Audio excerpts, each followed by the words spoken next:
Histórias do caminho. A dor é uma bênção que Deus envia a seus eleitos.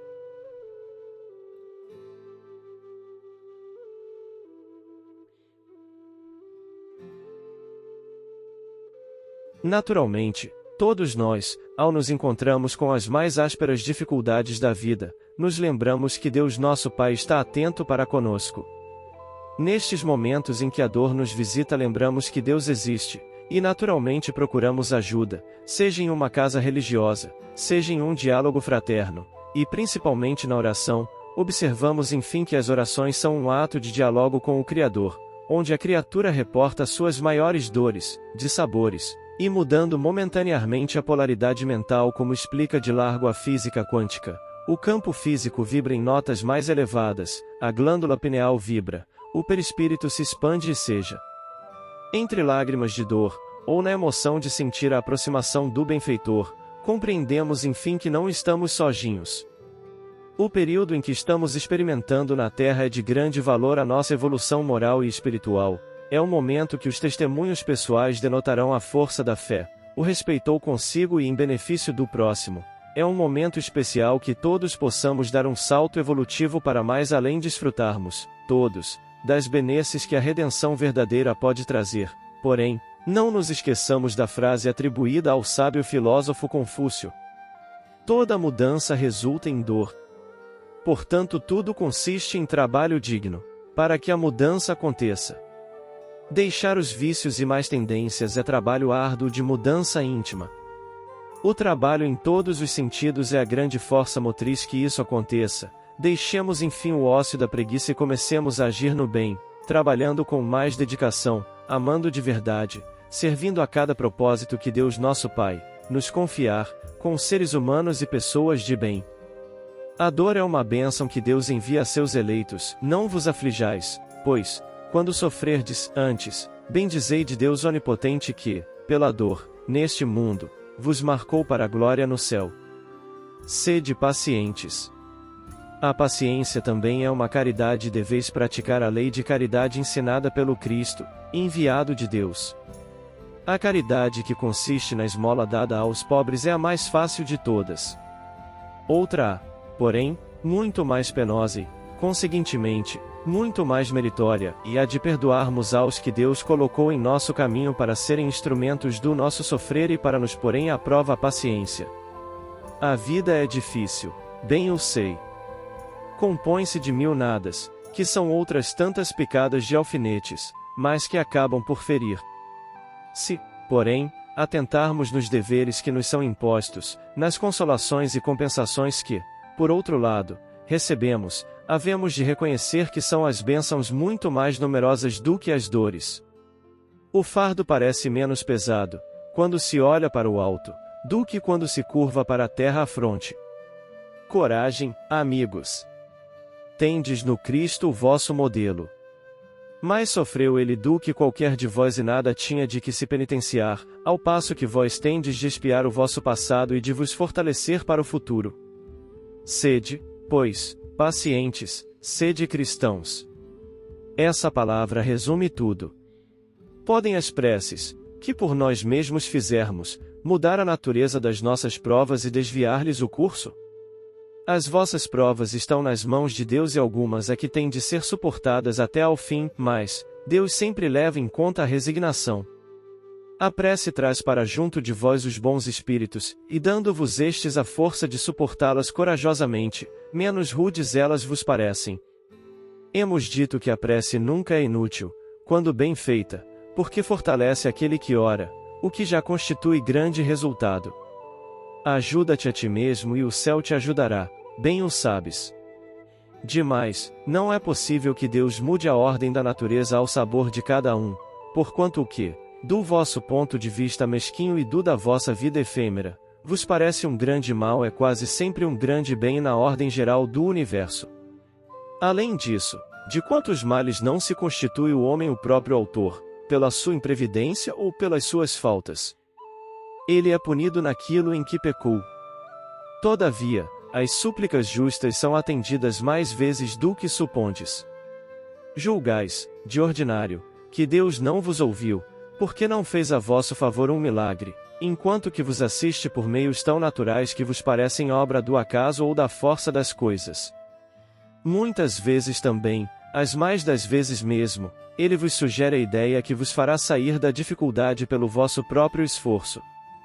As preces não podem mudar todos os destinos humanos, contudo, elas têm forças descomunais que os próprios homens desconhecem. A oração, pelo modo que ensinou Jesus, pelo exemplo, é um transformador espiritual das vidas. Quem sabe orar, sabe viver bem.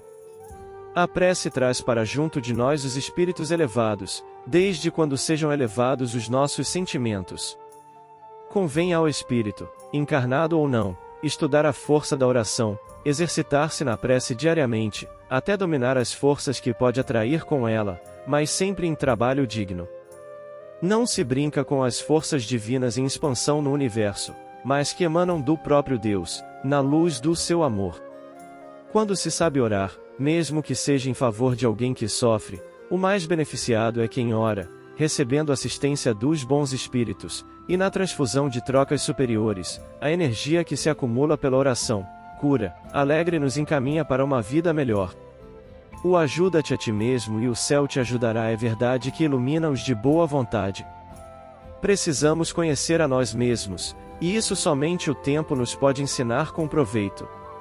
A nós foi dada a razão, e esse raciocínio deve ser usado em busca da nossa felicidade, que não anda muito longe, ao alcance da nossa mão e, por certo, dentro de nós mesmos. Quem busca o céu no exterior, sempre sofre o trabalho da busca sem proveito.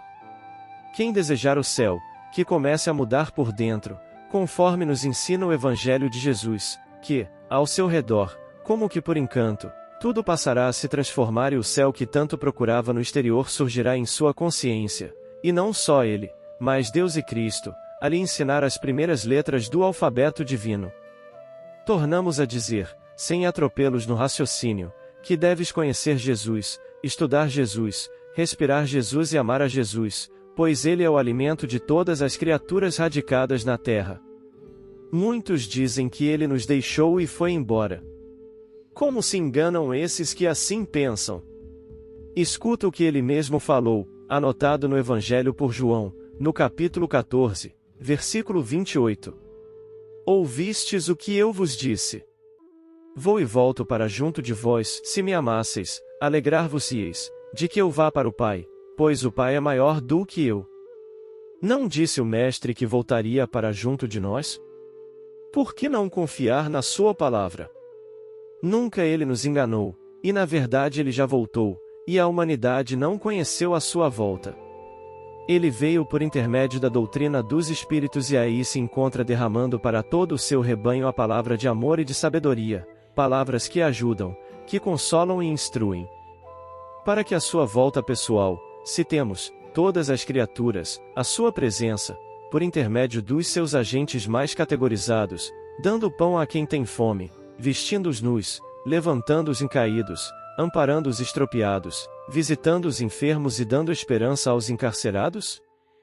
Quanto a muitos que se apegam a velhas filosofias, que o tempo e o progresso deixaram para trás, e que desejam afirmativas mais presas ao passado, afirmamos-lhes que o Cristo já era antes que todos eles fossem, e a sua doutrina é a mais pura de todos os tempos. Os sábios e profetas que o antecederam para instruir os homens, foram todos, sem exceção, enviados por ele, para depois ele mesmo vir com a sua pureza, como veio, a nos confortar e nos dar maior esperança para viver. Respondeu-lhes Jesus, e em verdade, eu vos digo. Antes que Abraão existisse, eu sou. João 8:58. De que precisamos mais, para reconhecermos que o Cristo em Jesus é o guia da humanidade desde o princípio da formação da Terra?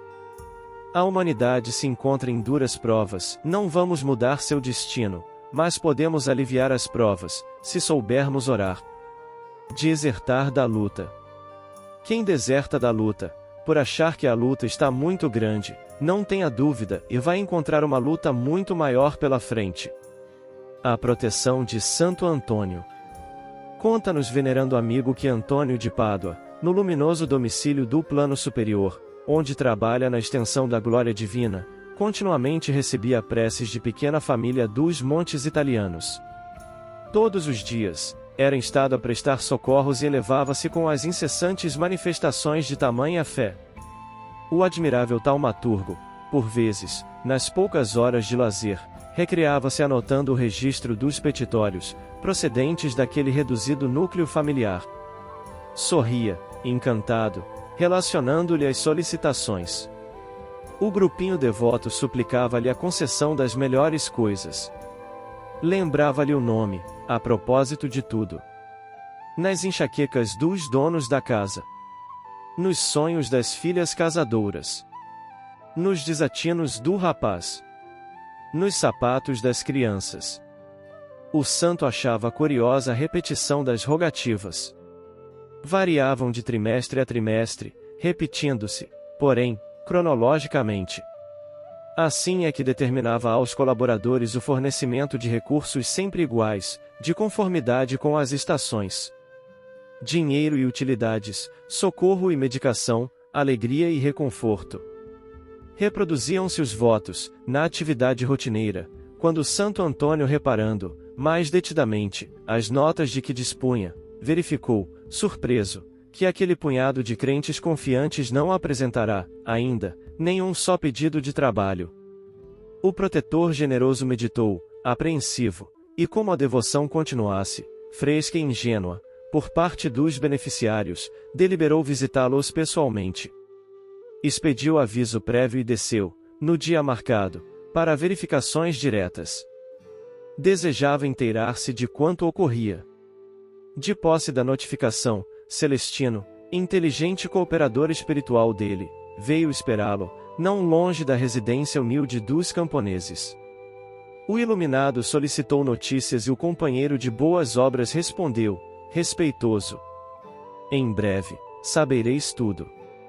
Com efeito, daí a momentos penetravam em pequeno recinto rural. Uma casa antiga, um jardim abandonado, um quintal escarpado entregue ao mato inútil e um telheiro a ruir, fingindo estábulo, onde uma vaca remoe a última refeição. Entraram. Na sala, em trajes domingueiros de regresso da missa, um casal de velhos ouvia a conversação dos filhos, um jovem robusto, duas moças casadeiras e duas crianças. Santo Antônio abençoou o quadro doméstico, observando que a sua efígie era guardada carinhosamente por todos. As impressões verbais eram intercaladas de louvores ao seu nome. De instante a instante, assinalava-se o estribilho: graças a Santo Antônio. Voltando-se para o cooperador atento, o prestigioso amigo celeste pediu esclarecimentos quanto aos serviços do grupo.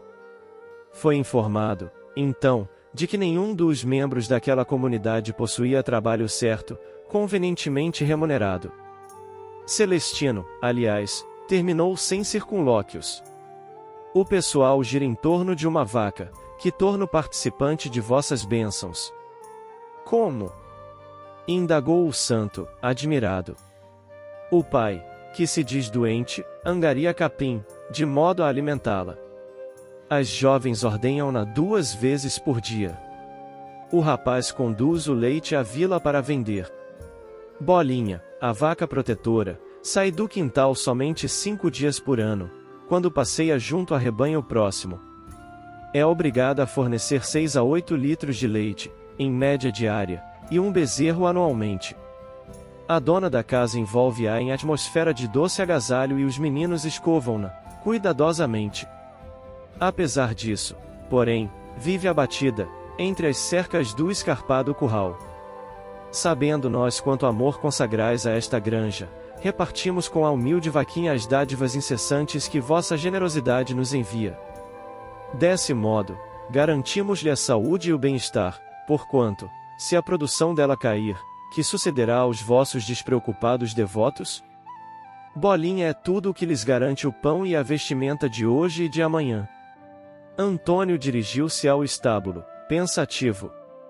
Acariciou o animal heróico e voltou ao interior. Na palestra íntima, animada, ouvia-se, de momento a momento: louvado seja Santo Antônio! Viva Santo Antônio! Santo Antônio rogará por nós. De permeio, sobravam queixas do mundo. O advogado celestial, algo triste, convidou o companheiro a retirar-se e acrescentou: auxiliemos positivamente esta família tão infeliz. Celestino seguiu-lhe os passos, sem dizer palavra.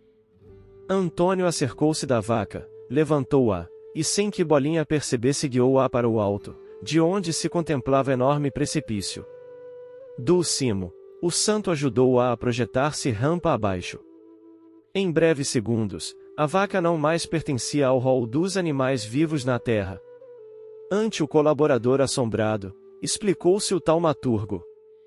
Muitas vezes, para bem amparar, é imprescindível retirar as escoras.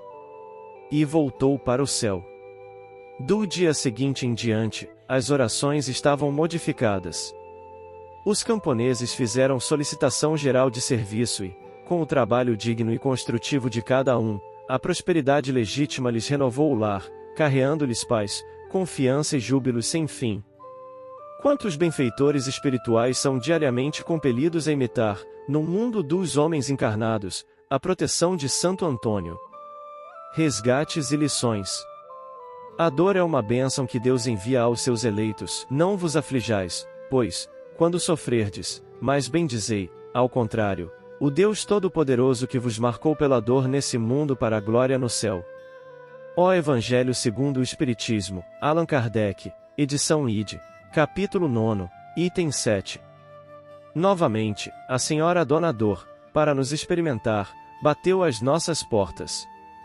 Só que, desta vez, ela encontrou não uma mãe e avó revoltada, desesperada, sem conhecimento e, portanto, sem forças. Ao balançar, de novo, nossos corações, foi simplesmente recebida como nova lição, nova advertência e novo chamamento tão necessários, talvez, para nos testar, novamente. Testar a fé, que agora possuímos, somada à razão, à aceitação e multiplicada pelo amor. Desta feita, atravessamos a chamada separação, com dignidade. Somos humanos e imperfeitos, com o coração dorido e cicatrizado pelo primeiro golpe, mas, pelo amor às determinações do mais alto, dissemos mais esta vez: meu Deus, seja feita a sua vontade. Continuando pedindo a Deus que nos dê, cada vez mais, coragem, prosseguimos nossa jornada carregando nossas cruzes de saudades, sabedores que somos de que o alto não nos dá cruz mais pesada do que nossas forças. A partida de minha quinta neta, logo após alguns dias de seu nascimento, neste mês de maio, marcou-nos com a saudade daquela criaturinha tão bela, que Jesus nos permitiu cobrir de amor, em tão pouco tempo de convivência, e que nos trouxe belíssimas lições de união, resignação e amor. Amor que pode, fortemente, unir corações, pela fé daquela chama invisível que sustenta o ser humano abatido, mas confiante na mão divina, que é sábia em suas ações. Ah! Como tudo agora é visto por um outro prisma. Sentimos, com tudo que aprendemos dentro da doutrina espírita que abraçamos, uma paz que nos eleva até o infinito, confiantes no plano maior, de onde estamos recebendo a recompensa daquilo que chamamos de resignação. Certos de que podemos encontrar Deus no mais fundo recôndito de nosso ser, nas horas que pensamos estar sendo relegados ao esquecimento dele, também nos lembramos que é nesse mesmo instante que Ele está nos acolhendo, mais ainda, em seus braços. Felizes daqueles que creem, veem e caminham firmes em sua fé, porque estão, verdadeiramente, aptos a superar quaisquer obstáculos, com Jesus a apoiá-los. Reafirmo que, dentro desses ensinamentos, encontramos o descortinar do mundo invisível, adquirindo a confiança ilimitada em Deus, para toda a segurança e equilíbrio diante do perigo e da provação. Como nos cita o Evangelho segundo o Espiritismo, no capítulo 9, item 7, e a vida é difícil, eu o sei, ela se compõe de mil nadas que são picadas de alfinetes que acabam por ferir, mas é preciso considerar os deveres que nos são impostos, as consolações e as compensações que temos por outro lado, e, então, veremos que as bênçãos são mais numerosas que as dores. O fardo parece menos pesado quando se olha do alto, do que quando se curva a fronte para o chão. Sede, pois, pacientes, sede cristãos. Incluímos, a seguir, nova mensagem de Laurinho, onde, novamente, solicita paciência e nos traz muitas notícias de entes queridos. Comentários finais. Deus nosso Pai, é todo amor e bondade, todas as dificuldades, sejam de ordem espiritual, mental, sentimental, material e de outras ordens são providências para nossa melhora. É claro que aquilo que Deus nos envia é diferente daquilo que queremos, porém mais à frente observamos que era o melhor caminho. As dores que não compreendemos certamente encontraremos explicação depois de vencida esta prova expiatória reencarnação na Terra, que generosa nos acolhe quantas vezes forem necessárias. Aproveitemos para amar e nos aproximar cada vez mais de Deus através da luz do mundo, nosso Senhor Jesus Cristo. Viva Jesus! Nascer, morrer, renascer ainda e progredir sempre, tal é a lei. Base bibliográfica. O Evangelho segundo o Espiritismo, Allan Kardec, capítulo 9, Bem-aventurados os que são brandos e pacíficos, Instruções dos Espíritos. A paciência. Item 7, um espírito amigo. Havre, 1862. O Livro dos Espíritos, Allan Kardec, parte 3ª, capítulo 2, da Lei de Adoração, questão 663. Filosofia Espírita, volume 13, questão 663 comentada, o Livro dos Espíritos comentado pelo Espírito Miramês. O Evangelho de Chico Xavier, o próprio, encarnado, Francisco Cândido Xavier, capítulo 266, Desertar da Luta. Luz acima, Espírito Irmão X, Médium Francisco Cândido Xavier, capítulo 26, A proteção de Santo Antônio.